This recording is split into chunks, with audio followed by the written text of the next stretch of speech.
Hello everyone and welcome back to another AFK journey video. In this video we have Gunnar out on the Pioneer server. We're gonna go through his skill information and show you his usage in PvP and Dream ROM.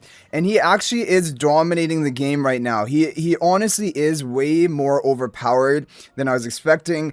But do keep in mind this content is subject to change because we're on the Pioneer server. And until official release we don't know exactly what is gonna happen to him. Okay, so really to recap his key abilities, his ultimate has a passive effect that he's going to grant 30% attack and 3 range to the ally position 1 tile behind him on the Doom field. As well as that, he and his ally are going to remain steadfast, meaning they're not going to be crowd controllable by most forms of crowd control. And yeah, while your ally stands on that Doom field. So if you have a ranged hero who stays in place, you're going to get massive value out of that. And then the active of his ultimate, it deals AoE damage, it causes enemies to lose 40 vitality, and it remains on the ground for 15 seconds, beginning with 0 pre-fill energy. Now the other one, I'm going to jump right to his other key ability, which is his exclusive skill, plus 15 exclusive skill. The ally on his Doom field becomes invincible and gains an extra 50% attack. Meaning that in total, he's going to be granting 30 plus 50. 80% attack to the ally behind him, which is just absolutely ridiculous. Like, this is, if Gunnar is released in this current state, he is going to be completely must-have for all of Dream ROM. And it's kind of crazy. 80% attack to a single ally is ridiculous. If you put it onto your one single hyper carry in pre-endless Dream ROM, whether it be Shimira, whether it now be Silven, who is like actually working well with Gunnar, and then in endless, if you put this onto Gala, 80% attack boost on the Gala is basically almost like having 2 Galas on your team. And you guys know how much damage he deals in endless Dream ROM. And so really, I feel like Gunnar is just really overpowered right now. And now there is a prerequisite. Gunnar's HP has to be above 35%. But as you guys know in Dream ROM, there's going to be no issue. For a tank to be above 35% health is no issue at all. In PvP, I mean, that is where it's a little bit questionable because you really like this invincibility. The invincibility doesn't really matter for Dream ROM, but this is huge in PvP. It's permanent invincibility as long as Gunnar is over 35% health. And so one strategy, which is like just broken as anything, is you have Alna protecting Gunnar, and then Gunnar protecting a third ally. And basically then you have a chain of 3 heroes, which are almost permanently invincible for the first 20, 25 seconds, whatever, you know? And it's just crazy. Like, it's also really just overpowered in PvP content. Now, if we look at some of his other abilities, his bombing engine, it deals, you know, some damage and some stun for 0.5 seconds, which is very minor. Nothing really interesting or to see here. His absolute defense is more interesting. It's going to provide a shield. Shield value of Gunnar grants to himself is going to be 600% of his attack multiplier. And the ally shield is going to be 400% of his attack multiplier. And okay, when you want to try to consider how much health does that actually equate to, usually 400% attack multiplier is around 40% health of a hero. He is a tank, so his attack probably will be a bit lower, so maybe it's around 30 to 35% health of a hero. But basically, that's pretty nice. I mean, a decent sized shield, and this is to every ally behind him. Any ally rearmost to him. It doesn't even have to be like directly behind him. It can be anyone who is actually behind him in the formation. And that is a lot of value. And then also, he's going to increase attack speed of the ally within the Doom field by 50. So again, that's useful for Dream ROM, you know, faster attack speed. And this is one major reason why Silven is having great synergy with Gunnar, because Silven's not only getting the 80% attack buff that all carriers are going to get. This 50 attack speed, range heroes which scale super off of attack speed, number 1 is actually Silven now, because it allows him to keep unleashing those multiple blades. Like, the best way to scale your Silven is attack speed. And so Gunnar's having really good synergy with Silven right now for Dream ROM. And when we look at the hero focus, this is like, you know, that's good. That's survivability and just makes sense for PvP. And even grants it to your ally behind him. Every ally behind him getting a range defense and vitality buff. That's crazy. And then fire suppression. So you basically want him to be frontmost on your team for PvP. Yeah, this is the all exclusive skill. Now, this is a little bit weird because, like, other than his plus 15 exclusive skill, this is really just who no one really cares about it. It's a bit of recovering of health, which I mean can be good for PvP, but like overall, his entire exclusive skill is basically his plus 15. His plus 15 is game-breakingly strong. 50% attack and invincibility to that ally is just ridiculous. But the other parts are not that exciting. And his enhanced force is also really interesting for AFK stages. If an area is set on fire, which is basically, he sets it on fire with his ultimate. If it is struck again by the Doomsday Meteor, which is going to be this active cast the Doomsday Meteor of his ultimate, then the area will become permanently scorched, so fire no longer expires, and enemies within the scorch area cannot heal or gain shields. Complete heal block, complete shield block. Now for AFK stages, I think there's a lot of value and potential there. For PvP, definitely, there's also potential there if he's able to survive long enough to get off for secondary ultimate cast, which he can if you have Ulna protecting him and things like that. But I'm thinking there's much more for AFK stages, and like, you know, there are some stages with annoying healing enemies, annoying shielding enemies, and this is going to completely counter them.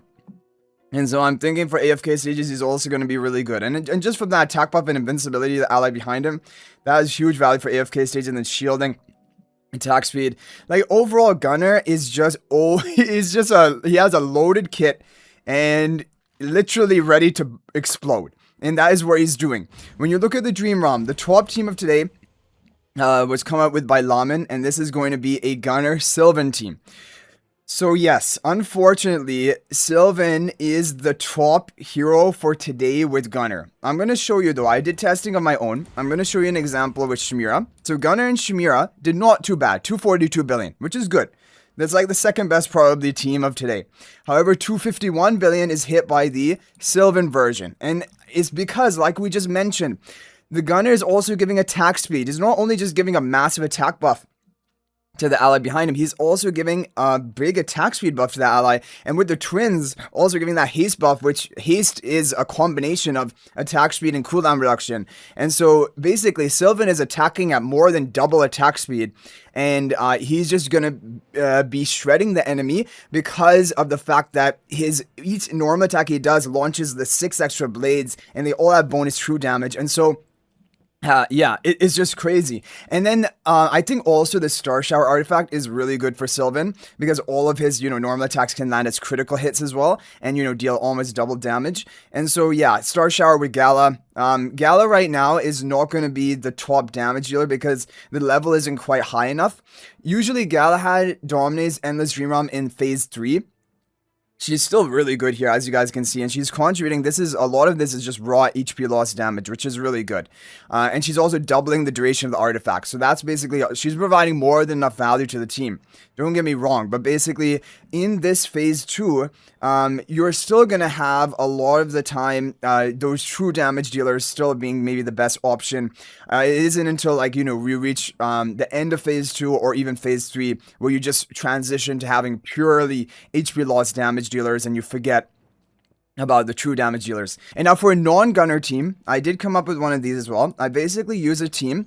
This one, we got 232 billion damage with a non-Gunnar. So that's 18 billion damage or 19 billion damage behind the Gunnar team, which isn't looking great. But this was basically the top team, one of the top teams from around this level of difficulty of Endless in the previous season. It was a Baelran Alisad team. This was the top team. I looked back at my old Dream On videos from the previous season, and this was one of the top for the current level, basically, that we were at.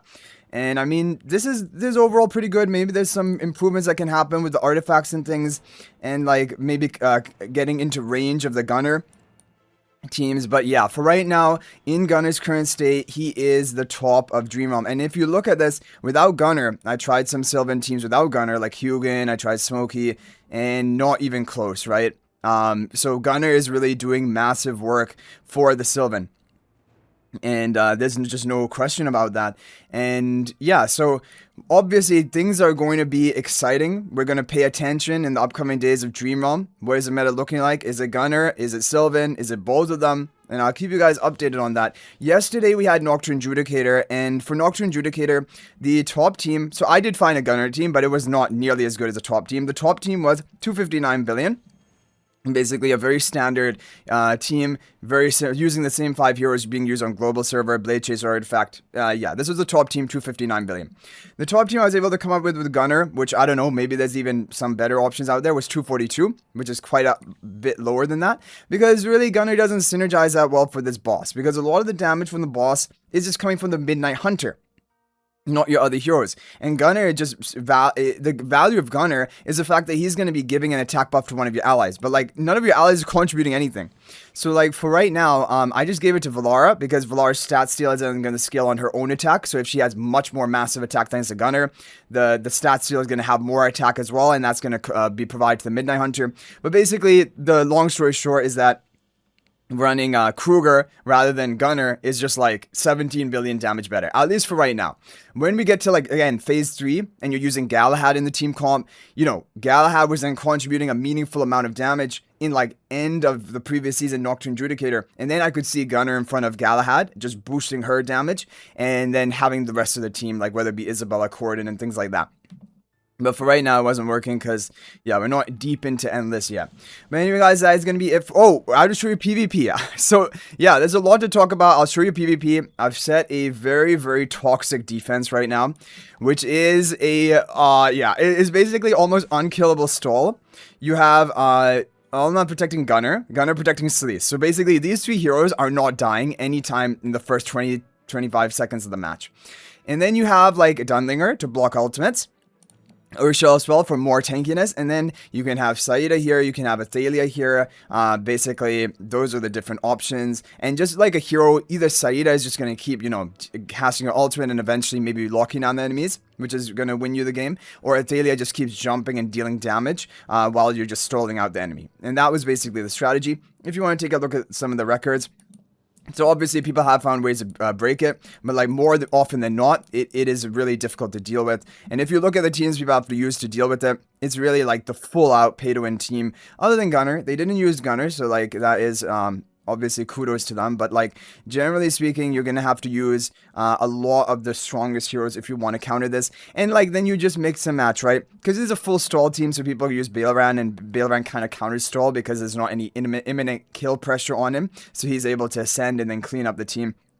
But basically, you don't have to use Sleaze here. For quite some time, I was using different carries. Like, I was using Marcel behind the Gunnar. You can even use Shamira behind the Gunnar. Cryanaya. You can use a lot of different options, and they're all really strong. But Sleaze also was really good for like a stall comp. This was like one of the ultimate stalls. So anyway, guys, that is going to be it for this video. Hopefully it is helpful. Let me know your thoughts about Gunnar in the comment section down below.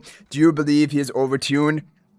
Are you just excited about him coming to global and getting and recruiting him? Because the other thing we have to keep in mind is we do have Contess on the horizon, and you know, even though Gunnar's looking like a beast right now, and if he's currently released in this current state, he's going to be kind of like must-have, must-needed for Dream Realm. But yeah, maybe he's going to be the Dream Realm hero this season. Contess could be the PvP AFK stage hero. We have no idea. I mean, I'm a little bit skeptical because supports usually have been Dream Realm related, but that can change at any time. Yeah, anyway, guys, thanks for watching. That's going to be it for this video. And if you're thinking about making a purchase in AFK Journey, please use my affiliate link for the official Farlight store. This is the best way you can support me and also gain 5% bonus dragon crystals on your purchase. My affiliate link is in the description of this video in a pinned comment, and you can actually bookmark this link in your browser, and whenever you're planning to make a purchase, return to the bookmark link and make your purchase. It will support me and be greatly appreciated. So thanks for watching. I'll hopefully see you in the next video, and until then, everyone, peace out for now.